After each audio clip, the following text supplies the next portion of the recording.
Hi, I'm Frances Reimers, founder and CEO of Firestarter, and I'm happy to present a presentation to you all about building the Coach brand. As I have said for the past several years, coaches have one of the most complex brand challenges out there. Not only do you have to carry the brand of the school, academy, college, or university that you work for, but you also need to carry the brand of your individual athletic program as well as your personal brand. In today's presentation, I hope to provide the information to help those of you get off the starting blocks who have yet to start building their personal brand. For those of you that have your personal brand out there and it's functioning, I hope to provide you some tips and tools to help take your brand to the next level. Because the truth is, today's recruit wants to be recruited by a coach who has a brand of their own. As it's been cited over and over and over, today's Gen Z student athlete wants to not only be recruited by a program that has a great and growing brand, they also want to be recruited or coached by a coach that has a great and growing brand. So for those of you that have just put yourself out there on social media because you have to, this is my warning to you that this is now a career imperative. And getting out there and being out there and growing your personal brand is truly going to make the difference between being a good coach to being a great coach. So let's get started at the very foundation of brand building. Whenever I talk to any client, whether it's an athlete, a coach, or even someone in professional services, I always want to start with helping them build their persona. And when you think about your persona, who you are, it has to start with being authentic. What is authentic to you? And the reason why this is important is because the person you are in real life and the person that you are online have to match. I've been a small business owner now for over 5 years, and the biggest compliment I receive from people is when they meet me online and then meet me in real life, and they're like, "Oh my God, you're the same exact person." Yes, exactly. Whenever you're building your personal brand, whoever you are, whatever you want to be online has to be who you are in person. Otherwise, it's kind of like buffalo off a cliff. So you absolutely have to be authentic to who you are, what you believe, and what you're trying to do. Speaking of what you're trying to do, have a destination. What are you trying to do with this brand? Are you trying to ascend in the ranks of football, go from high school to college to the pros? Maybe you're thinking of a life beyond football. You want to be a speaker. You want to write books. Maybe you want to open a business or a nonprofit. When thinking about brand building, don't just think about who you are today in this moment. Think collectively of where this brand wants to go, because that will play into the kind of content you build, the kind of connections that you make, etc. So in addition to being authentic to you, have a destination to where this brand is growing, who you are today, but where you hope to be going forward.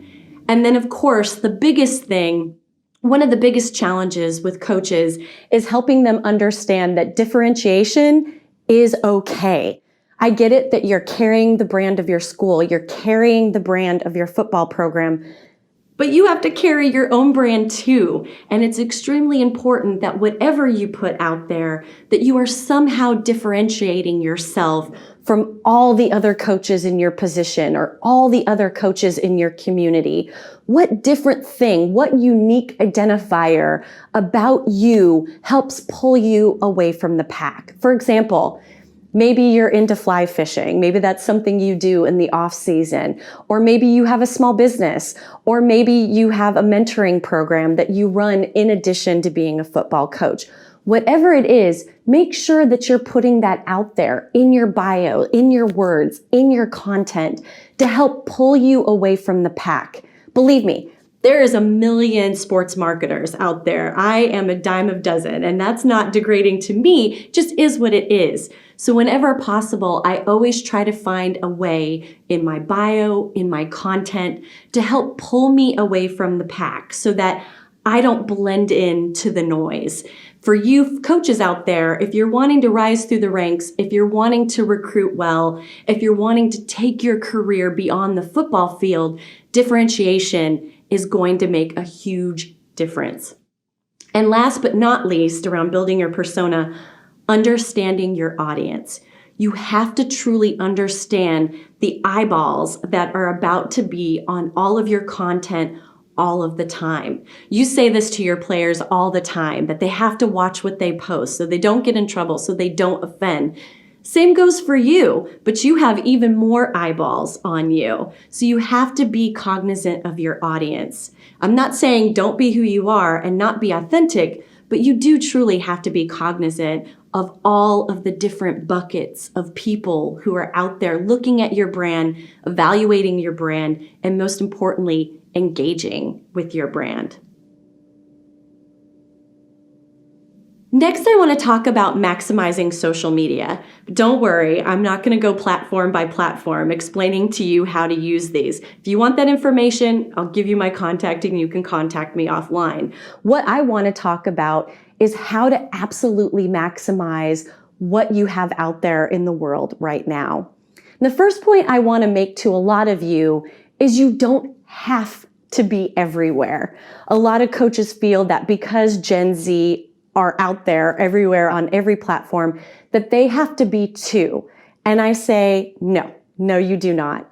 Find platforms that you like, that you are comfortable with, that you want to be on, and stick to those. Because there's a couple of downfalls when you spread yourself too thin. One, you have platforms where there's no content, and so people will come in, not see anything new, and they bounce out.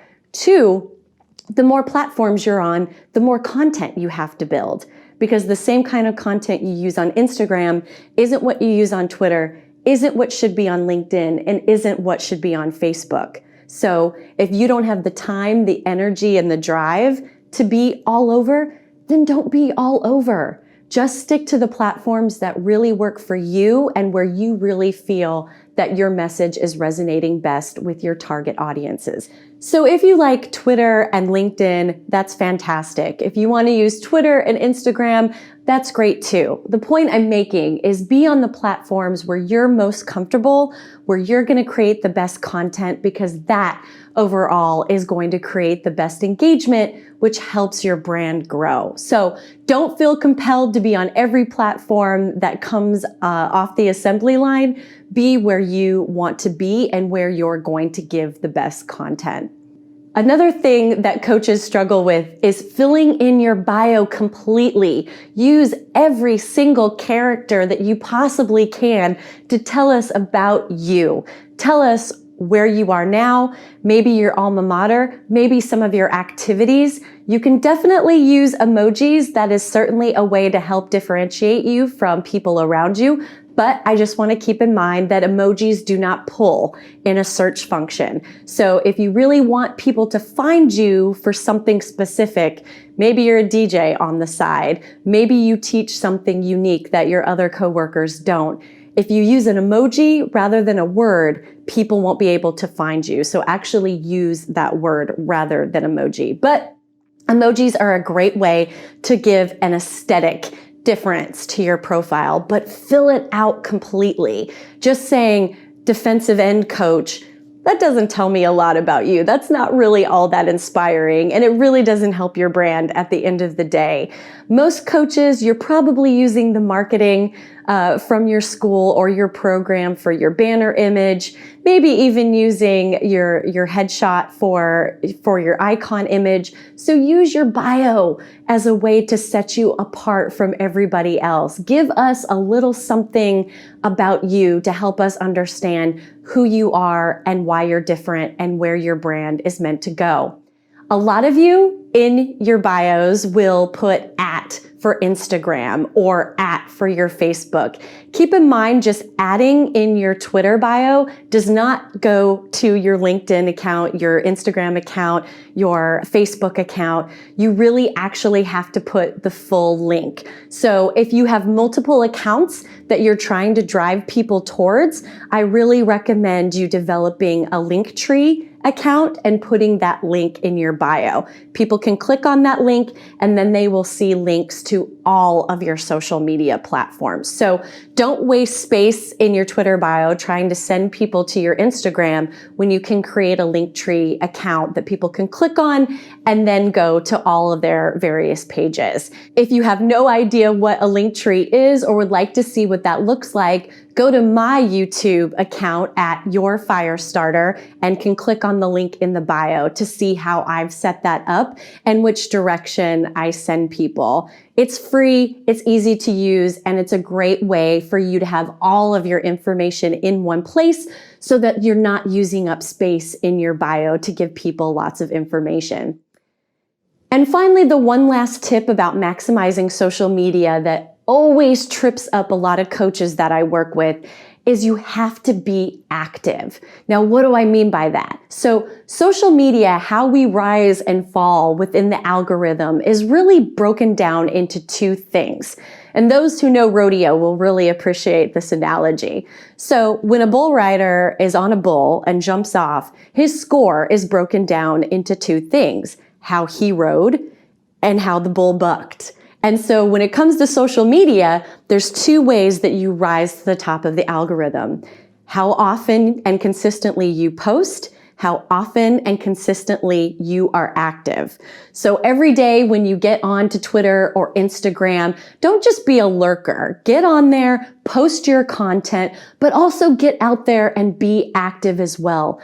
Like stuff, share stuff, comment on people's stuff. That's really how you rise up to the top of the feed.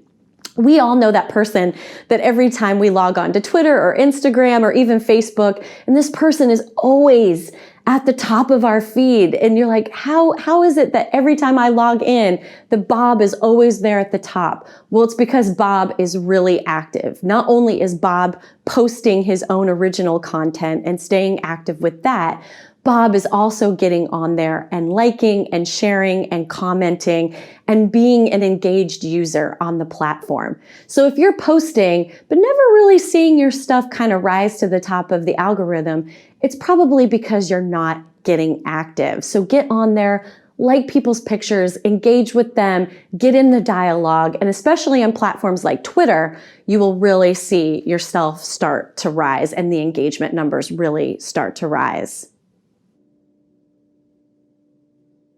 So I promised that I wouldn't go social media platform by social media platform. I kind of lied. There's one social media platform that I absolutely want to go in depth with all of you because it has such a huge impact on a coach's brand, is their LinkedIn page.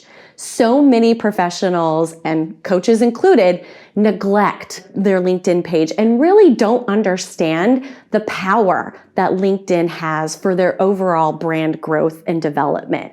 So there's a couple little easy tricks and tools that I want to give you today that will help you really beef up your LinkedIn and will fulfill all of our goals of being authentic, differentiating, giving you a destination, etc., etc. So when you're looking at your LinkedIn page, start right from the top down.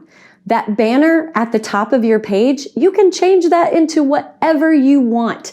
Use whatever works great for your brand because this is your LinkedIn page. So if you want to use your school or your team's branding, that's fantastic. I say choose something that is very authentic to you. So if you have a business outside of your coaching duties, if you have a personal passion, use an image that best reflects who you are as an individual. Of course, you have your profile picture, and this is extremely important. I see way too many coaches whose profile picture on LinkedIn is them wearing sunglasses and a visor. That does not tell me who you are. I'll tell you, use what you want on Instagram, use what you want on Twitter, but on LinkedIn, we have to see your eyeballs. Take off those sunglasses and flash us a beautiful smile. People on LinkedIn who are actually smiling in their profile picture are 3 times more likely to get more engagement than people who don't. So get a new picture, take off those glasses, and give us a smile on LinkedIn. That way I can give you a thumbs up with your LinkedIn profile. The other thing that people don't take advantage of on LinkedIn is the descriptors that are right below your name. Instead of just saying, defensive end coach at Trinity High School, that's lower in the page. Use this real estate to once again give us some idea who you are. If you see on the slide, I talk about all the little pockets of things that I am, what I do, what I want people to hire me for, what I want people to engage me around. And these are key words that I want people searching in order to find me. So if you want people to find you, this is especially particular for collegiate and pro coaches, give me keywords that people would use to find you or why you want to be found. If you look on my page, I talk about working with athletes. I talk about being an educator. I talk about being an on-air personality. These are all things I want people to contact me for. This is what I want to be known for. What do you want to be known for? Whatever that is, use that space right below your image to put those words out there so that when people are doing a keyword search, they know exactly how to find you. Again, in your bio down below in the page, think of keywords. Your bio should not be a regurgitation of your cover letter. Your bio should be a very quick 1 to 3 paragraph description of who you are, what you want to be known for, what you're trying to do, and if you feel comfortable, how people can contact you. If you look at my bio, it's very short, sweet, and to the point. Who I serve, why I'm passionate about serving them, the type of products and services that I offer, and then how to get a hold of me. All the stuff below is your resume, so there's no need to regurgitate your resume up in the upper bio. And very important, please write your bio in the first person and not the third. We know it's your bio, so you should be talking about you, not as if somebody else wrote it for you. So these are just really some quick and easy tips that really help take your LinkedIn account to the next level. And for you coaches are like, nobody cares about my LinkedIn. Yes, they do. People hiring you care about your LinkedIn. Parents of athletes that are playing for you or potentially playing for you are looking at it. The media is looking at it. And of course, future hires are definitely looking at it. So again, going back to your brand goals, how do you want your brand to grow and expand? Whatever that is, that should be reflected on your LinkedIn.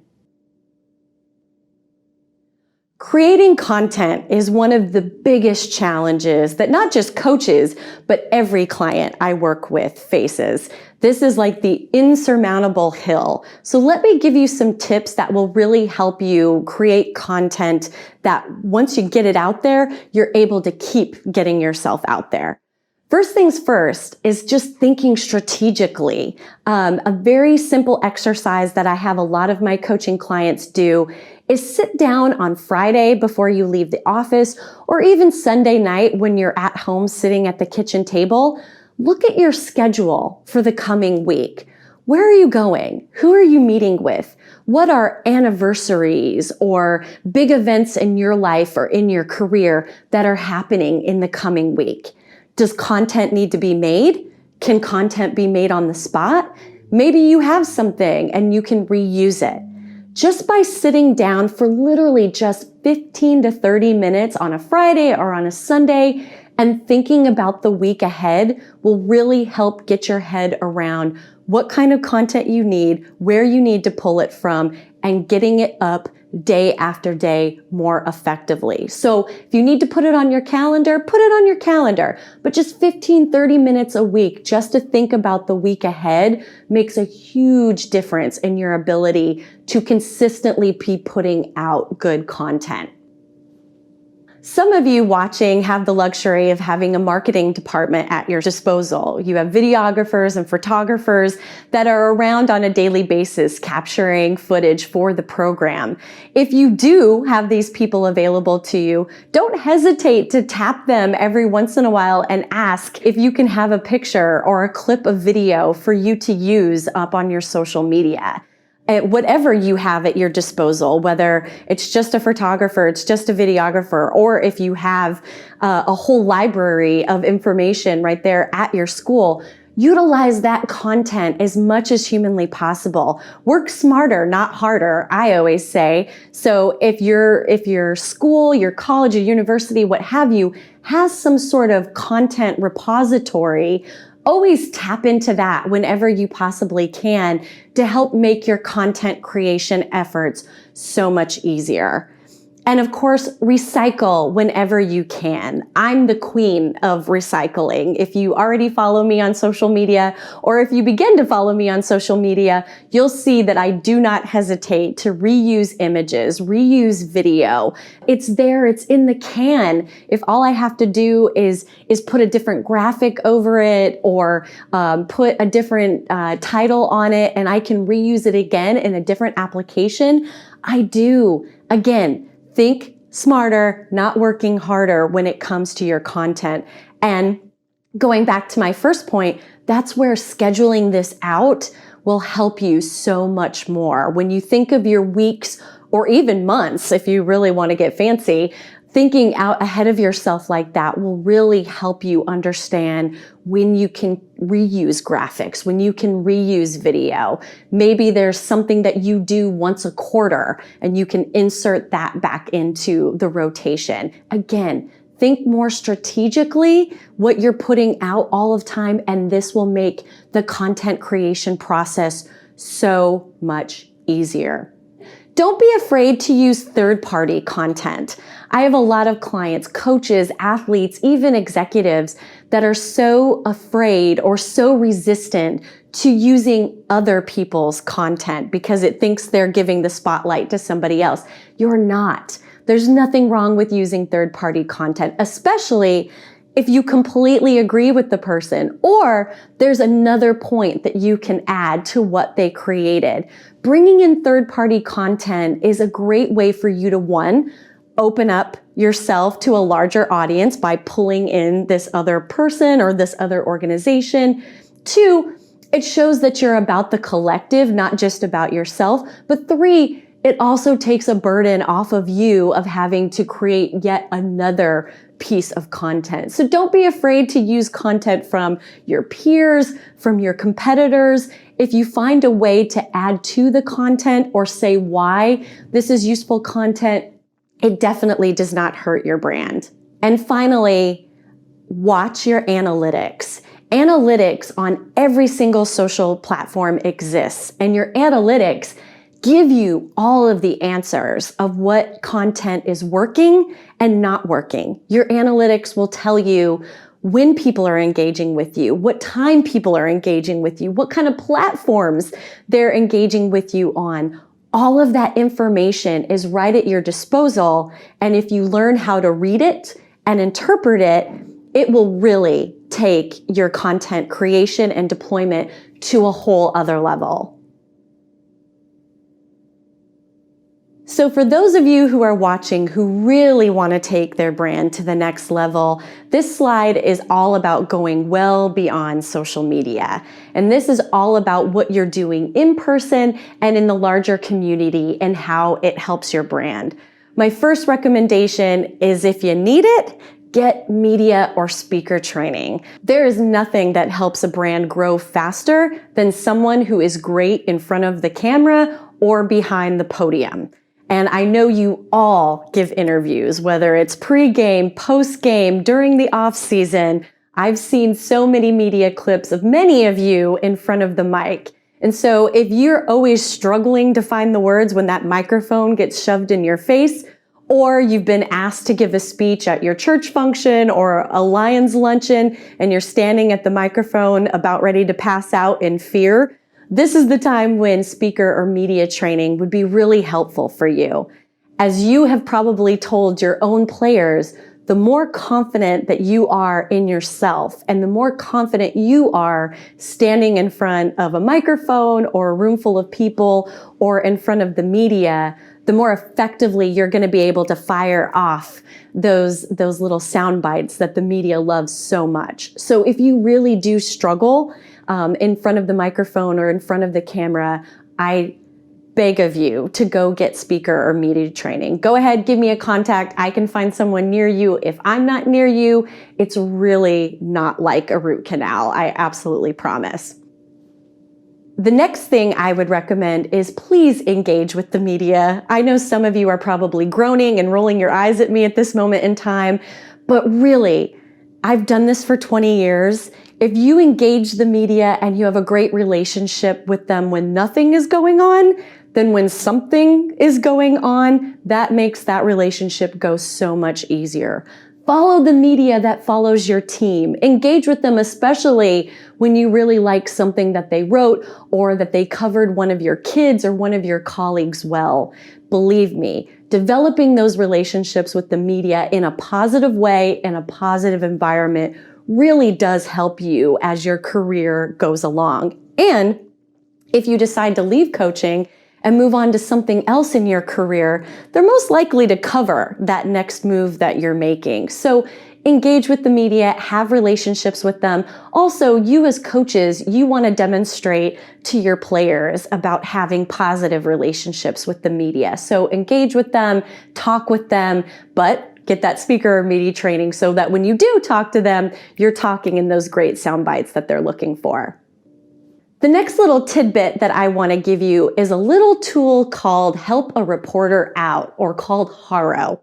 This is a free online service that you can use. You sign up for it and you get daily emails of reporters looking for subject matter experts to talk about hundreds of topics. Sometimes they're looking for coaching topics. Sometimes they're looking for fitness experts. Some are looking for teachers or people that work with youth. So if you're really trying to grow your brand beyond what you're doing in the day-to-day, engaging with the media via Haro and being a subject matter expert is a great way to get easy PR. It's free. It comes into your inbox. All you have to do is reply by the given deadline. And if you're selected, boom, you're in the paper, in a magazine, or in an online publication. And guess what? You get to recycle that into your social media. So if you're really trying to grow, using a service like Haro is a great way for you to get earned media coverage for yourself, especially if you don't have a publicist like me. Another great way to expand your brand, and so many coaches don't really think about it, is your volunteer efforts. So if you don't really volunteer, you're not on a board or a homeowners association or volunteer at a boys and girls club, get that added to your resume. In person and online, it helps create another ripple that helps your brand grow beyond your day-to-day interactions. If you do volunteer somewhere, make sure that that's in your bio. Make sure that that's on your LinkedIn page so people understand that you've got a lot more going on than just being a football coach. But you're a football coach, a mentor, you're a deacon at your church, what have you. Those pieces, all those touch points help your brand keep growing and growing and growing. So don't forget about your volunteer obligations. And if you don't have them written down anywhere, make sure to get that out there because those connections really do help your brand grow. And the last point I'm going to make is marketing your speaking engagements. I know so many of you guys that are watching out there that you speak all the time. You speak at community stuff. Maybe you do stuff with Pop Warner. Maybe you speak for your son or daughter's sports team. Maybe you're speaking at the collegiate level or at leadership events. If you're being asked to give a presentation, mark it before, during, and after that presentation. Why? Because at every single one of those moments, you're capturing audience eyes that will help your brand grow. Like, for example, I will mark it that I am doing this speech long before that it happens.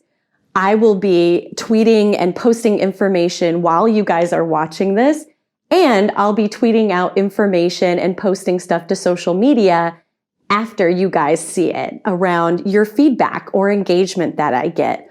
All of those touch points just help my brand grow and grow and grow. So don't leave money on the table by only talking about your speaking event after it's done or after the organization recognizes you.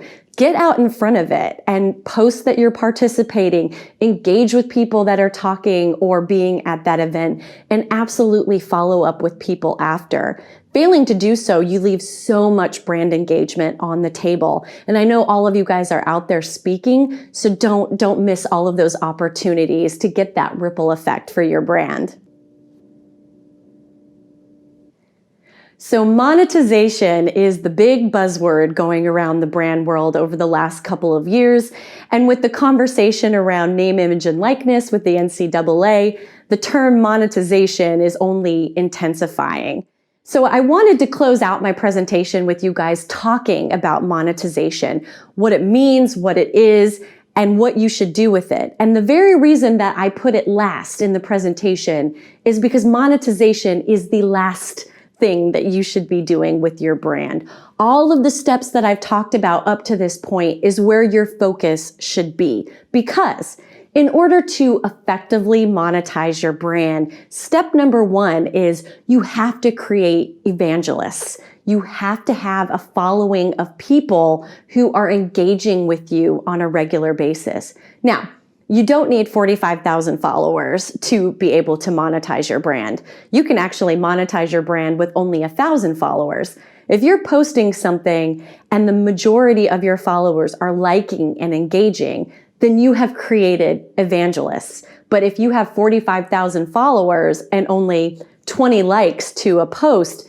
then you haven't created evangelists. So first things first, when you're thinking about monetizing your brand, do you have evangelists? Do you have a community of people who engage with you regularly, that are going to want to buy in to whatever it is that you're putting out there? The answer is no, then you have a little bit more work to do. If the answer is yes, then I would say move on to monetization. But it really all begins with having that deep base of people who engage with what you do on a regular basis.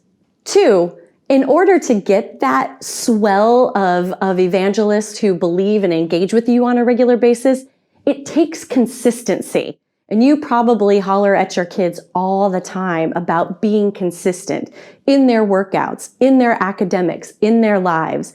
Same thing goes with brand development.